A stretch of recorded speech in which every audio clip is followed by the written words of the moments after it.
Hello friends, मेरा नाम है प्रीति और स्वागत है आपका प्रीति पीसीएस में। इस वीडियो में हम देखने वाले हैं संविधान के भाग 2 के बारे में। कल हमने क्या पढ़ा था? संविधान का भाग 1, जिसमें हमने पढ़ा था कि भारत एक संघ है, यूनियन ऑफ स्टेट्स, जिसमें हमने अनुच्छेद 1, अनुच्छेद 2, अनुच्छेद 3 और अनुच्छेद 4 के बारे में पढ़ा था। और मैंने कहा था कि कल हम लोग भाग 2 के बारे में पढ़ेंगे। और भाग 2 में क्या आता है? नागरिकता आता है, सिटीजनशिप, अनुच्छेद 5 से 12। तो वीडियो को बिना स्किप किए आपको पूरा देखना है और आपको क्लास में ही याद हो जाएगा, ठीक है? तो चलिए शुरू करते हैं। बोलता है कि भारत में 2 तरह के लोग रहते हैं। पहले ये समझ जाते हैं, फिर हम आर्टिकल्स पे आएंगे, ठीक है? एक तो नागरिक जो हमारे सिटीजन्स हैं, और एक विदेशी या गैर नागरिक जिसको अलायंस कहते हैं। बोल रहा है कि ये नागरिक जो होते हैं ये भारत के पूर्ण सदस्य होते हैं और ये नहीं होते हैं, ठीक? दोनों में अंतर देखते चलेंगे। इन्हें सभी तरह के सिविल एवं राजनीतिक अधिकार प्राप्त होते हैं, इन्हें नहीं होते हैं, ठीक है? इन्हें आर्टिकल 15, 16, 19, 29 और 30 प्राप्त है और ये विदेशियों को प्राप्त नहीं है। प्रश्न बनता है कि कौन से अनुच्छेद विदेशियों को प्राप्त नहीं है? तो 15, 16, 19, 29, 30। 15 में क्या है कि धर्म, लिंग, वंश, जाति के आधार पर भेदभाव नहीं करेंगे, लोक नियोजन में समान अवसर, इसमें है बोलने की आजादी, वाक एवं अभिव्यक्ति। 29 अल्पसंख्यकों से जुड़ा हुआ है और संस्कृति से जुड़ा हुआ है। तो ये किसको प्राप्त नहीं है? विदेशियों को प्राप्त नहीं है। और बाकी जो अधिकार है इन्हें प्राप्त है और ये नहीं प्राप्त है, ठीक है? इन्हें जो नागरिक है ये चुनाव में मतदान करेंगे और ये चुनाव में वोट नहीं देंगे, ठीक? अब हम आते हैं अनुच्छेद अपने 5 पे। पहला अनुच्छेद है कि संविधान के प्रारंभ पर नागरिकता। इसका मतलब क्या है कि जब हमारा संविधान बनता है तो उस टाइम जो हमारे किसको नागरिक कहेंगे? जो भारत में जन्मा था वो नागरिक होगा, या फिर उसके माता या पिता में से कोई एक भारत का हो तो वो भारत का नागरिक कहलाएगा वो बच्चा। अनुच्छेद 6 क्या कहता है? अनुच्छेद 6 कहता है पाकिस्तान से भारत को प्रव्रजन या प्रवास करने वाले कुछ व्यक्तियों के नागरिकता के अधिकार, यानी जो पाकिस्तान से भारत को प्रवास करने वाले कुछ व्यक्ति हैं इनके नागरिकता का अधिकार इनको प्राप्त है। अब हम पढ़ेंगे अनुच्छेद 8, अनुच्छेद 9, 10, 11।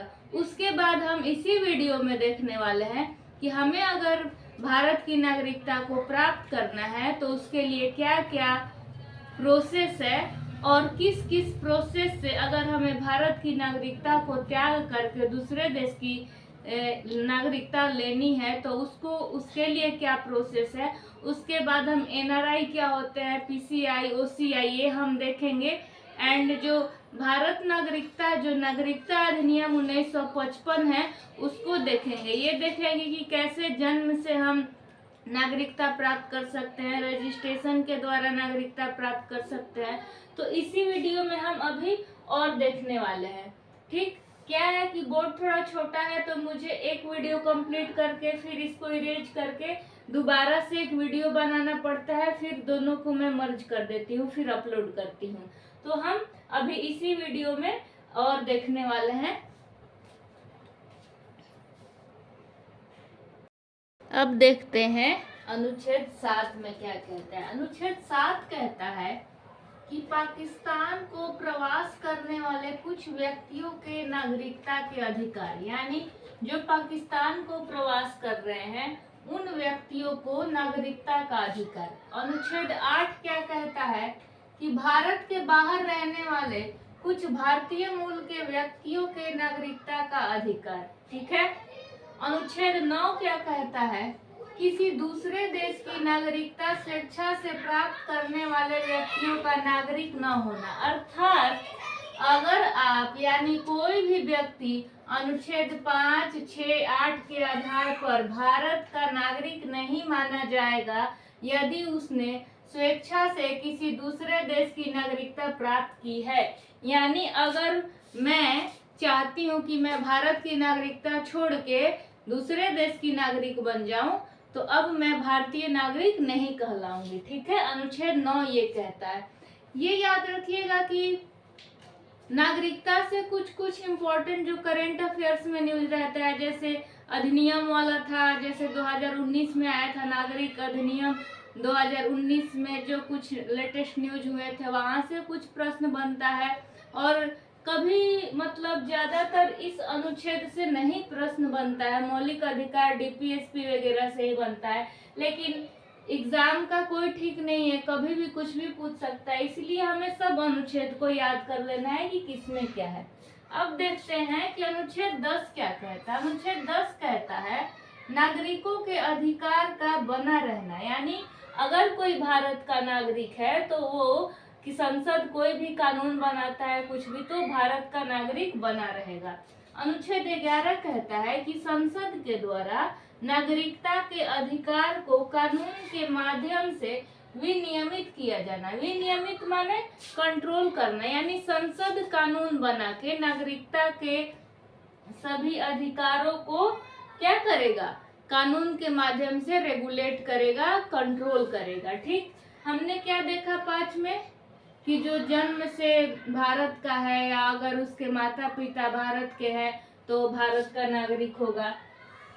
हमने 7 में देखा और 6 में देखा जो पाकिस्तान को प्रवास कर रहे हैं और इंडिया आ रहे हैं, इंडिया में पाकिस्तान से प्रवासी आ रहे हैं। और अनुच्छेद 7 में क्या है, पाकिस्तान को प्रवास करने जा रहे हैं। 8 क्या कह रहा है, भारत के बाहर रहने वाले कुछ भारतीय मूल के व्यक्तियों को नागरिकता का अधिकार। अनुच्छेद 9 है कि अगर हम दूसरे देश की नागरिकता प्राप्त करेंगे तो हम अपनी नागरिकता त्याग देंगे, मतलब यहाँ के नागरिक नहीं कहलाएंगे। अनुच्छेद 10 है नागरिकता के अधिकार का बना रहना, यानी अगर हम नागरिक है तो हमारा अधिकार बना रहेगा। अनुच्छेद 11 कहता है संसद द्वारा नागरिकता के अधिकार को कानून के माध्यम से विनियमित किया जाना। अब हम देखने वाले हैं नागरिकता प्राप्त करने के लिए क्या क्या अर्हताएं हैं और नागरिकता त्यागने के लिए क्या क्या अर्हताएं हैं। ठीक है, अब देखते हैं कि हम नागरिकता को कैसे अर्जित कर सकते हैं। ठीक है, नागरिकता अधिनियम 1955 के तहत देखेंगे क्या क्या 5 आपके नियम हैं नागरिकता को प्राप्त करने के लिए। पहला है जन्म से, यानी 26 जनवरी 1950 और 1 जुलाई 1987 के बीच जन्मा व्यक्ति, चाहे उसका माता और पिता किसी भी देश का नागरिक हो, तो वो जो जन्मा व्यक्ति है वो भारत का नागरिक हो जाएगा।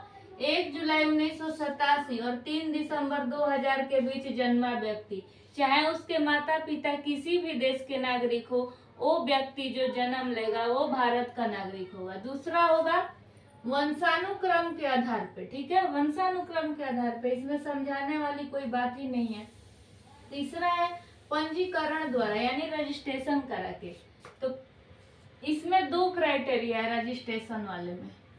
जो आवेदन करने से पहले 7 वर्ष तक भारत में निवास कर रहा हो या निवासी के तौर पर रह रहा हो 7 वर्ष तक, ठीक, वो आवेदन करेगा और उसका आवेदन स्वीकार करके उसको भारत की नागरिकता मिल जाएगी। या फिर अविभाजित भारत में वो रह रहा हो, जब वो अविभाजित भारत, जब भारत पाकिस्तान अलग नहीं हुआ हो तब का वो व्यक्ति हो और वो ये बोल रहा है, रजिस्ट्रेशन कर रहा है कि हमको पंजीकरण कराना है, आवेदक को भारत की नागरिकता मिल जाएगी। चौथा है देशीयकरण के द्वारा। ठीक, यदि वह व्यक्ति पहले से ही किसी दूसरे देश का नागरिक है तो भारतीय नागरिकता के उसके आवेदन की स्वीकृति होने पर दूसरे देश की नागरिकता त्यागना होगा। यानी अगर वो भारत की नागरिकता उसको मिल जाती है आवेदक को, तो वो जो जिस भी देश का निवासी है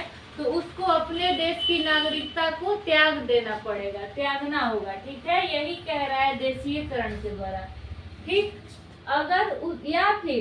अगर उसे देशीयकरण का ही पार्ट है, या फिर अगर उसे 8वीं अनुसूची में उल्लेखित किसी एक भाषा का पर्याप्त ज्ञान हो तो उसको हम भारत की नागरिक बना सकते हैं। ये दोनों में से कोई एक क्राइटेरिया को फॉलो कर रहा हो तो वो भारत का नागरिक बन जाएगा। पांचवा क्या है, किसी राज्य क्षेत्र का भारत का भाग बन जाने से, अगर भारत इतना ऐसे बड़ा है, अगर कोई भाग हम भारत में मिला लेते हैं तो वहां पे उस भूमि पे जितने लोग हैं वो भारत के नागरिक हो जाएंगे। जैसे पांडिचेरी 1962 में बना, भारत का भाग हो गया, तो ये पांडिचेरी वाले स्वतः ही भारतीय नागरिक हो गए। तो ये 5 तरह से हम सिटीजनशिप को अर्जन कर सकते हैं। बाकी जो चीजें बचा है हम टेलीग्राम चैनल पे पोल के द्वारा क्वेश्चंस में उसको प्रैक्टिस कर लेंगे। तो आज हमने क्या देखा, संविधान का भाग 2 जिसमें अनुच्छेद 5 से 11, हमने 5, 6, 7, 8, 9, 10, 11, 10 ये 5 आर्टिकल जो 6 थे वो हमने पढ़ा 5 से 11 तक। फिर हमने पढ़ा कि कौन से भारतीय नागरिक होते हैं, कौन से जो विदेशी नागरिक होते हैं, कि कौन कौन से अधिकार भारत को भारतीय नागरिक को प्राप्त है और विदेशियों को कौन से मौलिक अधिकार प्राप्त है। फिर हमने देखा कि हम भारतीय नागरिकता को कैसे प्राप्त कर सकते हैं। तो ये क्राइटेरिया देके आपसे स्टेटमेंट में पूछ सकता है, ठीक है। तो उम्मीद करते हैं आपको ये वीडियो अच्छा लगा होगा। अगर अच्छा लगा हो तो कमेंट कीजिए। नेक्स्ट वीडियो में हम लेके आएंगे संविधान का पार्ट 3 यानी हमारा फंडामेंटल राइट्स। अगर हमें मूल अधिकार ना होता तो मैं यहाँ खड़ा होकर बोल नहीं पाती, क्योंकि फंडामेंटल राइट्स का मतलब होता है आर्टिकल 19 के तहत अपने एक्सप्रेशन और अपने विचारों को अभिव्यक्त करना। यानी मैं बोल रही हूँ, अपना यूट्यूब चैनल बनाई हूँ, तो मुझे ये मेरा फंडामेंटल राइट है, इसके लिए मुझे कोई नहीं रोक सकता है। अगर कोई रोकता है तो मैं आर्टिकल 32 के तहत सुप्रीम कोर्ट जा सकती हूँ, और राज्य में हूँ तो 226 के तहत हाई कोर्ट जा सकती हूँ। तो मिलते हैं नेक्स्ट एपिसोड में, और उस एपिसोड में हम मिलेंगे अपने भारतीय संविधान का जो हमारा भाग 3 है मौलिक अधिकार यानी हमारा फंडामेंटल राइट्स क्या है। उसके बाद हम उससे नेक्स्ट में मिलेंगे डीपीएसपी। तो बाय, सी यू सून, और मिलेंगे जल्दी एक नए एपिसोड के साथ, नए उमंग के साथ। तो खुश रहे, खाए पिए और अपनी तैयारी को मजबूत करें, और ये सोच ले कि इस बार हमें सिलेक्शन ले लेना है किसी भी हालत में। Okay, thank you so much guys for watching this video.